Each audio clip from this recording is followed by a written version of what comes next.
ತರ ಬದುಕ್ಬೇಡ, ಗಂಡ್ಸಾಗಿ ಬದುಕು, ಕಿರಿಕೀರ್ತಿ, ಓತಿಕ್ಯಾತ ನನ್ನ ಮಗನೇ. ಇದು ಬರೀ ವಾರ್ನಿಂಗ್ ಅಷ್ಟೇ. ಇನ್ನೊಂದ್ಸಲ ಏನಾದ್ರೂ ಧರ್ಮ ದೇವರನ್ನ ಇಂತಹ ವಿಚಾರಗಳಲ್ಲಿ ತಂದ್ರೆ ಹುಡುಕೊಂಡು ಬಂದು ಹೊಡಿಬೇಕಾಗತ್ತೆ ನಿಮಗೆ. ಹುಷಾರಾಗಿರು.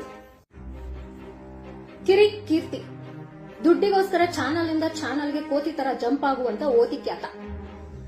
ನಮ್ ಸಮಾಜದಲ್ಲಿ ಯಾರಾದ್ರೂ ಒಬ್ಬ ಮುಸ್ಲಿಂ ಹುಡುಗ ಕೊಲೆನೋ ಅಥವಾ ಏನಾದ್ರೂ ಸಮಾಜಘಾತುಕ ಕೆಲಸ ಮಾಡಿದ್ರೆ ಇಡೀ ಸಮುದಾಯವನ್ನ, ಅಂದ್ರೆ ಇಡೀ ಮುಸ್ಲಿಂ ಸಮುದಾಯವನ್ನೇ ದೂಷಿಸುವಂತಹ ಕೋತ್ ನನ್ ಮಕ್ಕಳು ನೀವು. ಹೀಗಿರುವಾಗ ಸೌಜನ್ಯಾಳ ಅತ್ಯಾಚಾರ ಮತ್ತು ಕೊಲೆ ಧರ್ಮಸ್ಥಳದಲ್ಲಿ ನಡೆದಿರುವಂತಹ ಘಟನೆ ಯಾವ ಸ್ಥಳದಲ್ಲಿ ನಡೆದಿರುತ್ತೆ ಆ ಹೆಸರನ್ನ ತಗೊಳ್ದೆ ಪಾಕಿಸ್ತಾನದ ಹೆಸರನ್ನ ತಗೊಳ್ಬೇಕಿತ್ತ? ಆಗ ತಗೊಂಡಿದ್ರೆ ನಿಮ್ಗೆ ಹಾಲು ಕುಡಿದಷ್ಟು ಸಂತೋಷ ಆಗ್ತಿತ್ತೇನೋ. ಆದ್ರೆ ಈ ಘಟನೆ ಅಂದ್ರೆ ಅತ್ಯಾಚಾರ ಮತ್ತು ಕೊಲೆ ಸೌಜನ್ಯಾಳದ ಏನಾಗಿದೆ ಧರ್ಮಸ್ಥಳ, ಆ ಹೆಸರನ್ನ ತಗೊಂಡದಕ್ಕೆ ನಿಮ್ಗೆಲ್ಲ ಬೆಂಕಿ ಬಿದ್ದುಬಿಟ್ಟಿದ್ಯಾ ಹಿಂದೆ.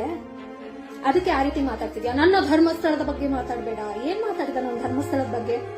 ಆತ ಸತ್ಯ ಹೇಳಿದಾನೆ, ಫ್ಯಾಕ್ಟ್ ಏನಿದೆ, ಎಲ್ಲಿ ನಡೆದಿದೆ ಅದನ್ನ ಹೇಳಿದಾನೆ. ಧರ್ಮಸ್ಥಳದಲ್ಲಿ ನಡೆದಿದೆ, ಹಾಗಾಗಿ ಧರ್ಮಸ್ಥಳದ ಹೆಸರನ್ನು ಹೇಳಿದಾನೆ.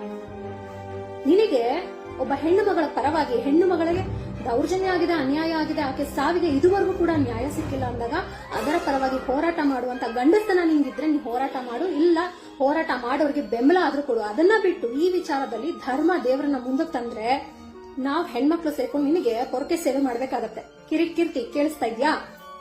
ಹಾಗೆ ನಿನ್ನಂತ ಗಾಂಡುಗಳ ಕೈಯಲ್ಲಿ ಈ ಸತ್ಯವನ್ನ ಹೇಳೋಕೆ ಸಾಧ್ಯ ಇಲ್ಲ ಅಂತಾನೆ ಧರ್ಮಸ್ಥಳದ ಅಣ್ಣಪ್ಪ ಸ್ವಾಮಿ ಸಮೀರ್ ಅಂತ ಹುಡುಗನಿಂದ ಈ ಸತ್ಯವನ್ನ ಜನರಿಗೆ ತಿಳಿಸುವಂತಹ ಕೆಲಸವನ್ನ ಮಾಡಿದ್ದಾರೆ.